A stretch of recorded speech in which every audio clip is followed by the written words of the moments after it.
বর্ডারে যে পরিমাণ হত্যা করেছে ভারত, সেই পরিমাণ হত্যা ফিলিস্তিনে পর্যন্ত হয় নাই। আমরা অন্তর্বর্তীকালীন সরকারকে বলবো, যে শহীদের মাইক তো আগে বলে গেলেন, আমার একটাই দাবি শেখ হাসিনাকে বাংলাদেশে এনে বিচার করতে হবে। সেই দাবি কি তার একার? সেই দাবি কি তার একার? আমাদের যেসব ভাই শহীদ হয়েছে, তাদেরকে প্রথমে গুলি করে হত্যা করা হয়েছে, তারপর তাদেরকে রামদা দিয়ে কোপানো হয়েছে। শুধু তাই নয়, তার পরবর্তী সময় তাদের লাশগুলোকে পুড়িয়ে ফেলা হয়েছে। এরকম নারকীয় কাণ্ড যারা ঘটেছে, আমরা এই সেই শেখ হাসিনা সহ আওয়ামী লীগের সেসব প্রেতাত্মাদের অবশ্যই বাংলা জমিতে বিচার করতে হবে। শেখ হাসিনাকে তাদের প্রভু ভারতের কাছে পালাতে বাধ্য করেছে।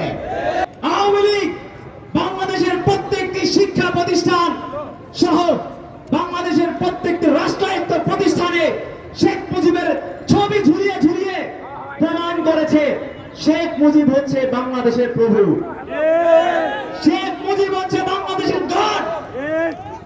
এবং তারা কায়েম করেছে সেই নারকীয় মুজিববাদ। আওয়ামী লীগ যখন 2008 সালে তারা ক্ষমতায় এসেছে, তারা ক্ষমতার মস্তকে বসে সবার আগে পিলখানার হত্যাকাণ্ডের মাধ্যমে বাংলাদেশের আর্মিতে, সেনাবাহিনীতে সবচেয়ে চৌকস এবং দেশপ্রেমিক অফিসারদেরকে তারা হত্যা করেছে। পেয়েছি বিচারের নামে নাটক, বিচারের নামে প্রহসন। আমরা দেখেছি শাপলা চত্বরে আওয়ামী লীগ কি নারকীয় তাণ্ডব চালিয়েছিল, গণহত্যা চালিয়েছিল। সেই গণহত্যার কি বিচার হয়েছে? গত 3টি টার্মে 2014, 2018, 2024 3টি টার্মে তারা জনগণের ভোটের অধিকার কেড়ে নিয়ে বাংলাদেশকে একটি ফ্যাসিস্ট রাষ্ট্রে পরিণত করেছে। বুক ফাটিয়ে গৌরবের সাথে তাদেরকে আমরা বলতে শুনেছি, ভারতকে যা দিয়েছি তা ভারত সারা জীবন মনে রাখবে। বাংলাদেশকে সীমান্ত হত্যাকাণ্ডের একটি চাকর রাষ্ট্রে পরিণত করেছিল আওয়ামী লীগ। যে ভারত আমাদেরকে তিস্তার পানি দেয় নাই, সে ভারতকে আওয়ামী লীগ ফেনী নদীর পানি দিয়েছিল। আমাদের গ্যাস তারা ভারতকে দিয়েছিল। আমাদের বন্দর, আমাদের হৃদপিণ্ড খেতে আমাদের যে বন্দরগুলো, সেই বন্দরগুলো ভারতের কাছে তারা বিক্রি করে দিয়েছিল। আওয়ামী লীগ এভাবে দেশকে বিক্রি করতে করতে বাংলাদেশকে একটি করদ ভারতের একটি চাকর রাষ্ট্রে পরিণত করেছিল। যে রাষ্ট্রে জনগণের কোনো মর্যাদা নাই, আপনার ভোট চাই মানে আপনার কোনো মর্যাদা নাই, সেই মর্যাদাহীন জনগণ আমাদেরকে পরিণত করেছিল। শুধুমাত্র সরকারি চাকরি নয়, বাংলাদেশের প্রত্যেকটি রাষ্ট্রীয় কাঠামোতে বৈষম্য তৈরি করেছে আওয়ামী লীগ। তখন বাংলাদেশের আপামর বিপ্লবী ছাত্র জনতা রাস্তায় নেমে তাদের বুকের তাজা রক্ত ঢেলে দিয়ে এই বাংলাদেশকে শেখ হাসিনা মুক্ত করেছে। আওয়ামী লীগের কি বিচার হয়েছে?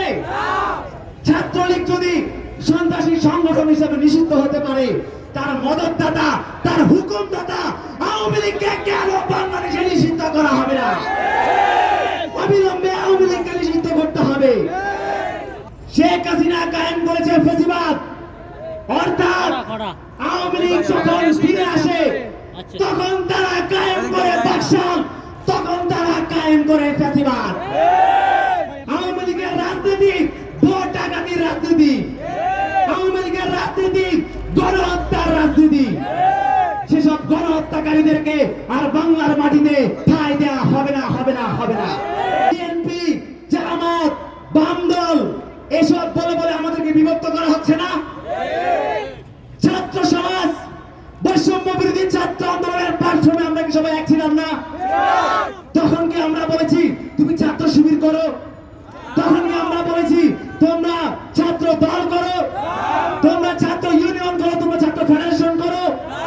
আমরা বলি নাই।